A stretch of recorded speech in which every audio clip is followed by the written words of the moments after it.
All right, Carly, thank you. We've heard the story over and over again. Ambulance response times in Multnomah County reaching record highs. And now the county is saying enough is enough. Well, the county and AMR will go into a formal mediation to address these concerns before they collect $2 million in fines from the service company. Fox 12's Drew Marine joins us live to explain those concerns and the 4-point plan that the chair is proposing. Drew? Yeah, those 4 points include having AMR address staffing issues by subcontracting with other agencies and creating incentives to hire and retain staff in Multnomah County. And the truth is that AMR is failing our community. Strong words this morning from Multnomah County Chair Jessica Vega Peterson, who says the ambulance service crisis needs to be addressed and American Medical Response, or AMR, needs to be held accountable. Last August, the county fined AMR more than $500,000 for slow response times, on top of the pre-existing $1.6 million in fines from other penalties. Caught in the middle of all of this are incredibly hardworking first responders.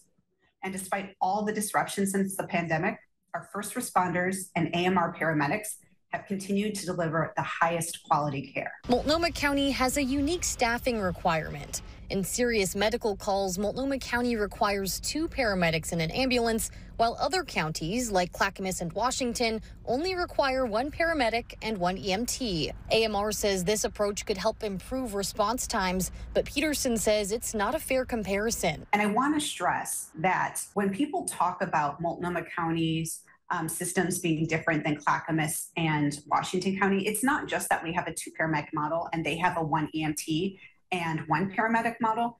The difference is also that their fire departments and their fire services actually respond to all of the 911 calls. On Tuesday, Peterson announced she'd be going into formal mediation with the company, hoping they'll create a plan to address these staffing issues, or they'll collect more than $2 million in fines next month. She also asked the Board of Commissioners to reopen the county's ambulance service plan 2 years ahead of schedule, which will allow them to make necessary changes. Within the next 30 days, she says she'll be talking with experts about their service plan and with Portland and Gresham's fire departments to see if they can respond to more medical 911 calls. Really, I'm hopeful that they are willing to step up to do the hard work within the next 30 days to put together a plan that actually meets the requirements of the contract that they have with us.